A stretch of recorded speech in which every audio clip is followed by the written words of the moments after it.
Selamat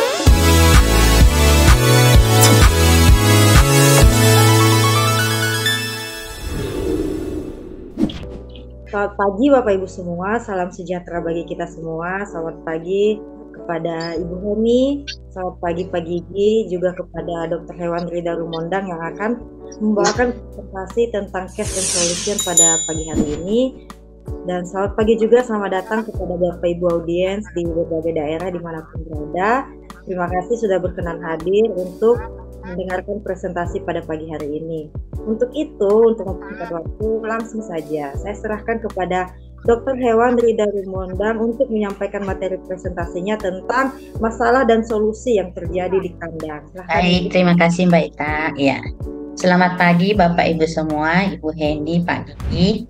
Assalamualaikum warahmatullahi wabarakatuh. Salam sehat dan sejahtera untuk kita semua. Puji syukur kita panjatkan kehadirat Allah Subhanahu wa Ta'ala atas rahmat dan karunia-Nya kita dapat bertemu di hari kedua di bulan Oktober pada tahun 2023 ini dalam keadaan baik dan semangat.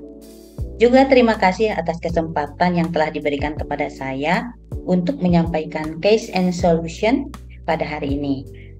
Bermula dari kejadian kasus di farm di daerah Cariu, diminta untuk melihat ayam produksi umur 47 minggu, bangsa Novogen, kelamin betina, warna coklat dengan anamnesa, mukanya bengkak, kemudian ada ngorok, nafsu makan turun tadinya dari EFSI-nya 2,1 sampai 3,2, kemudian produksi turun dari 90%, turun 25% ke tinggal 70, sekitar 70%. Akan tetapi penampakan telur masih normal, tidak ada perubahan menjadi putih atau lembek atau benjol-benjol. Kemudian dilakukan nekropsi, ada perubahan di daerah pernapasan bagian atas. Jadi ada konjungtivitis kataralis, ada eksudat sereus sampai mukoid dari rongga hidung dan mata. Terus ada juga edema subkutan di daerah facialis. Jadi yang ada perubahan itu hanya di pernapasan bagian atas. Dari hasil anamnesa ini, di mana hanya ada perubahan di daerah pernapasan bagian atas, disimpulkan diagnosanya adalah coryza. Coryza ini disebabkan oleh Haemophilus paragalinarum. Kemudian untuk diagnosa banding, untuk coryza adalah SHS, swollen head syndrome, CRD, chronic respiratory disease, IB, infectious bronchitis, ILT, infeksi laryngotracheitis, dan Fowlpox.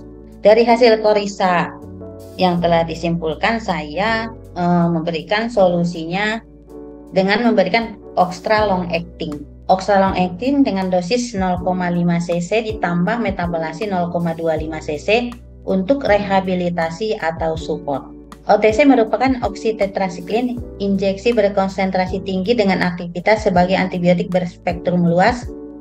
Kemudian pada hari keempat boleh diulang kalau seandainya masih ada bukannya bengkak atau belum tuntas. Kemudian pada hari ke-6 setelah penyuntikan sudah mulai ada perubahan, tandai dengan adanya nafsu makan, kemudian produksi sudah mulai ada kenaikan sekitar 1%. Untuk pemberian vitamin, metabolase, dan tolepid tetap dilanjutkan untuk mempercepat recovery. Kemudian tindakan yang diambil juga untuk mengurangi jumlah kuman yang ada di kandang, kita semprotkan desinfeksi. Kita lakukan desinfeksi dan sanitasi. Demikian yang dapat saya sampaikan. Dan sampai saat ini masih dipantau terus ya, baru hari kemarin hari Rabu saya ke sana, keadaannya ya belum pulih 100%, jadi masih terus dipantau. Demikian yang saya sampaikan, terima kasih, saya kembalikan ke Mbak Ita.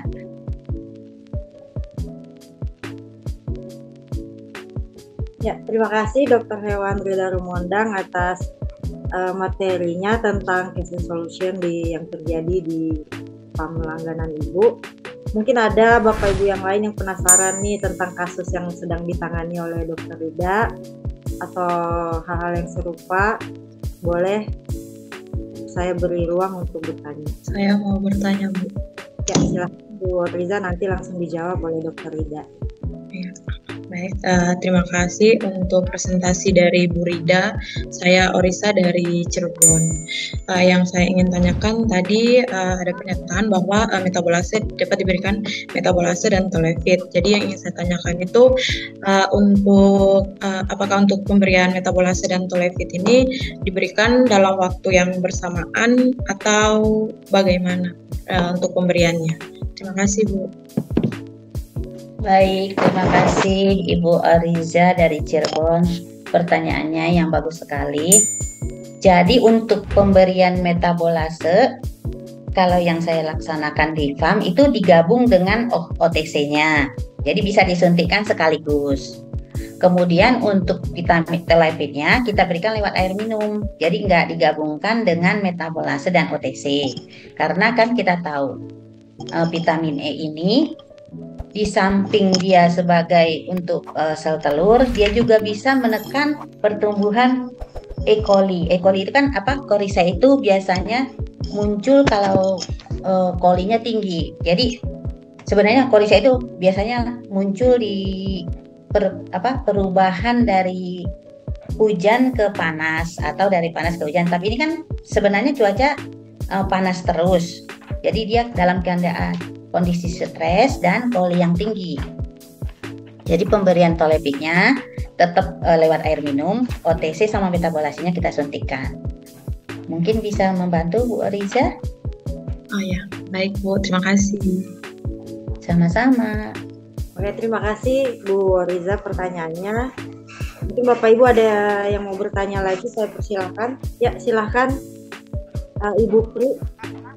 Ya, terima kasih. Bu Rida, saya mau tanyakan, misalnya outbreak korisannya, apakah perlu kita memajukan atau memundurkan, mereview ulang jadwal untuk periode selanjutnya, jadwal vaksin untuk periode selanjutnya. Terima kasih. Baik, terima kasih Bu Prihatmi atas pertanyaannya. Jadi kalau seandainya muncul, apakah kita perlu ngecek program gitu ya? Iya. Oh, jadi kalau misalnya kejadiannya berulang, misalnya nih kita biasa pemakaian korisanya divaksin di umur 7 sama 14.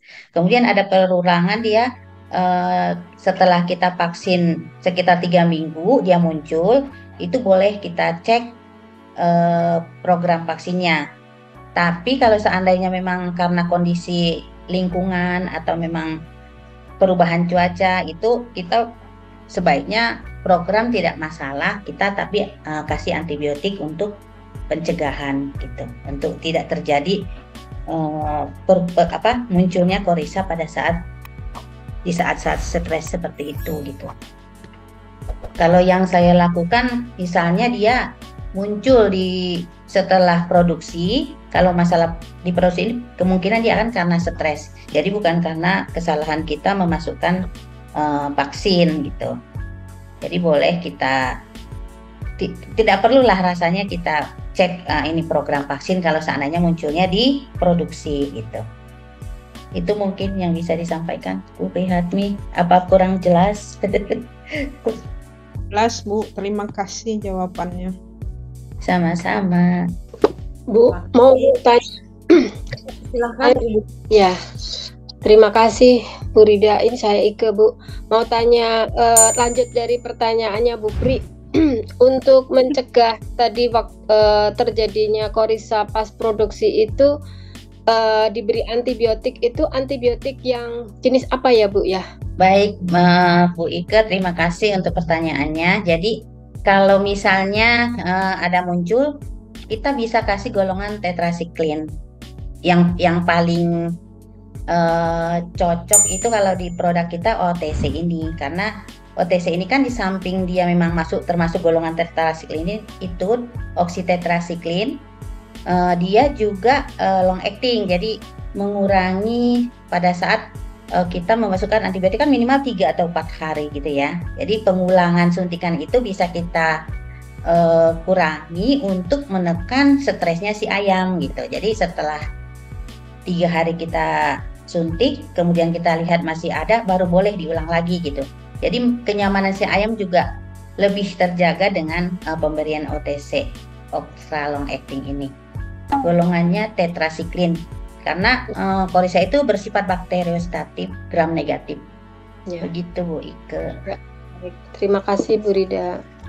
Sama-sama. Terima kasih Bu Ika atas pertanyaannya. Ada lagi Bapak Ibu yang mau bertanya untuk satu? Saya tanya. Oke, Langsung silakan ya.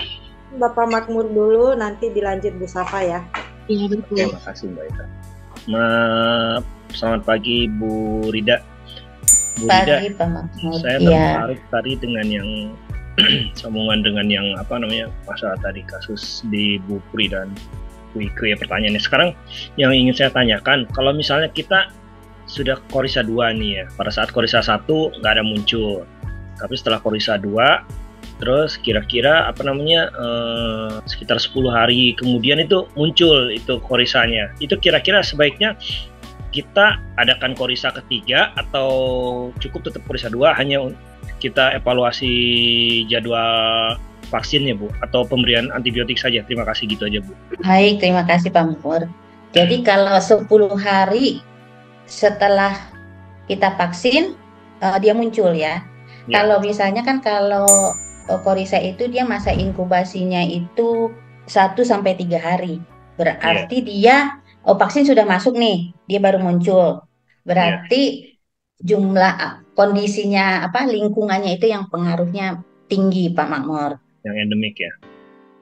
Jadi memang saat itu ayamnya lagi imunnya lagi turun. Tapi sebenarnya kalau vaksin kan dia sudah masuk ya, istilahnya kalau kill masuk gitu. Jadi sebaiknya kita pemberian antibiotik aja Pak Makmur. Cukup ya, nggak perlu ada Coryza 3 ya? Iya, nggak perlu ada Coryza 3. Tapi kalau seandainya ada pengulangan setiap pemberian vaksin 10 hari muncul terus, nah itu baru boleh kita cari pemberian vaksin yang ketiga gitu. Setelah ada pengulangan, emang berarti belum pas itu program vaksinnya gitu. Tapi kalau memang cuma tidak berulang, cukup setelah kita vaksin dia muncul, ya kita boleh kasih antibiotik aja Pak Makmur.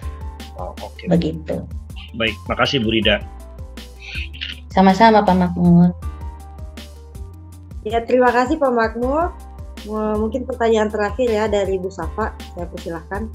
Selamat pagi Bu, saya Safa dari Solo. Saya izin bertanya, untuk penanganan kasus menggunakan metabolase, tolefit dan juga oksitetrasiklin tadi itu, untuk penggunaannya berapa lama ya Bu? Terima kasih Bu. Baik, terima kasih Bu Safa di Solo atas pertanyaannya. Kalau untuk penggunaan metabolase tolefit, tadi kan sudah Bu Oriza udah nanya, itu pemberiannya kalau kita udah diagnosa bahwa itu Coryza, kita boleh suntikan metabolase dan OTC. Kalau metabolase dan OTC kan cuma 1 kali ya, digabung. Tapi kalau untuk pemberian tolefitnya dia lewat air minum, kita bisa kasih 3 hari sampai 5 hari tergantung keadaan daripada ayamnya, apakah sudah lebih baik atau misalnya masih perlu lanjutan sampai 5 hari gitu. Dilihat kondisi ayamnya, nafsu makan, produksi, kemudian pembengkakan di daerah fasialnya apakah sudah berkurang gitu. Jadi itu boleh kita kurangi, kita stop pemberian vitamin E-nya, tolefitnya. Dan untuk metabolase dan OTC-nya, kalau misalnya hari ketiga belum ada perubahan, kita boleh ulang lagi. Tapi tidak boleh berurutan, tapi harus dilihat dulu. Setelah 3 hari kita suntikan, kita pantau. Kalau memang masih perlu, baru kita suntikan lagi gitu. Begitu Bu Safa. Gimana Bu Safa? Ya, sudah Bu. Terima kasih Bu. Sama-sama. Baiklah, terima kasih atas antusias Bapak Ibu semua dalam bertanya dan juga jawaban dari Dr. Rida. Untuk itu, sebelum kita menutup presentasi pada pagi hari ini, saya persilakan kepada Dr. Hewan Rida Rumondang untuk menyampaikan kesimpulan dari materi yang disampaikan.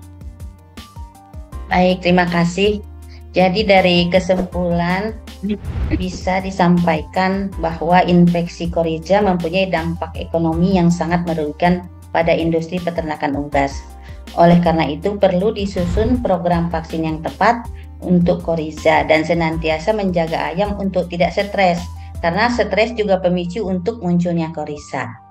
Demikian yang dapat disampaikan. Mohon maaf atas kekurangan. Saya sudahi dengan wassalamualaikum warahmatullahi wabarakatuh. Oke, terima kasih kepada Dr. Hewan Rida Rumondang atas kesempatan dan waktunya untuk menyampaikan materi tentang case and solution dan juga tadi membahas kasus Coryza pada materinya pada pagi hari ini. Terima kasih Ibu. Terima kasih juga kepada Bapak Ibu audiens yang lainnya dimanapun berada. Selamat bekerja, selamat kembali ke aktivitasnya masing-masing. Terima kasih, salam sejahtera bagi kita semua.